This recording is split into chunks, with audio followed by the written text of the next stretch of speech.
So, Phyllis, what were some of the barriers that you had to overcome as a woman business owner in the electrical industry?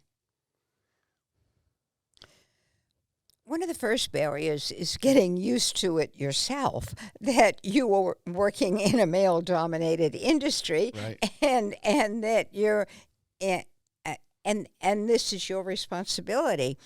And I think one of the biggest barriers was working with other men who are distributors. Uh, they didn't know how to react to a female peer because they had never seen one, Mm-hmm. and they didn't know whether they were supposed to hold the door or whether, which they should. And I remember when I first applied to the state of Massachusetts to be a certified woman-owned business, and the first question they asked was, "Where is your husband?"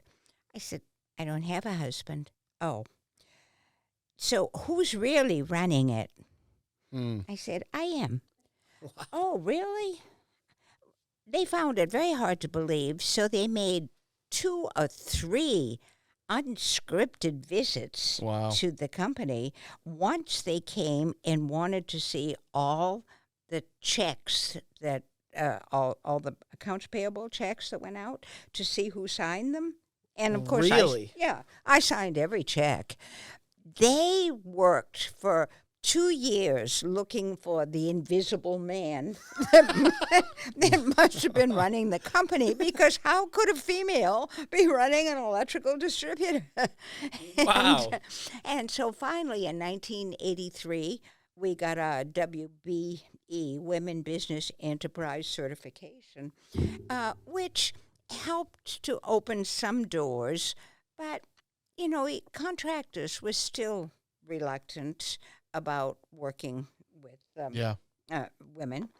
And I remember I would go to visit big companies like Blue Cross Blue Shield and talk to the diversity people and say, why don't you give us a chance at least to bid on your electrical supplies? And the women in diversity, oh, they said, of course, we'd love to, but it's the men in purchasing who have their relationships. Wow. They're not going to change. So our WBE certification opened some doors, but you still had to be the lowest price and the best service. And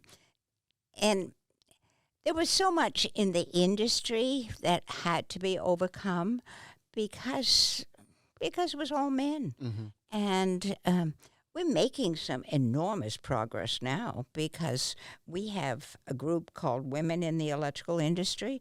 And the CEO of Graybar, one of the largest, and even the CEO of Sonepar, the largest electrical distributor in the world, is a family business run by a woman. Wow. And so it's changing, but when I look back on it,